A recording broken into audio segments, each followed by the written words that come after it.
Hi friends, welcome to our channel. Good evening. இப்போ நம்ம எங்கே வந்திருக்கோம் பார்த்தோன்னா, அடுக்கும் போகிற வழியிலே ஒரு கோயிலுக்கு வந்திருக்கோம்.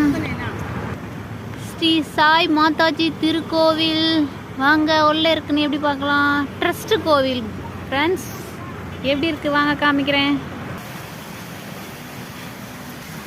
வா, இங்கே பாருங்கள், கலர்ஃபுல்லாக அழகாக இருக்குது.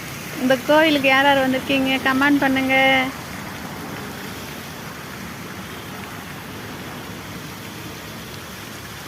அங்கே போயிட்டுருக்கான் பாருங்கள் லிப்ரன்.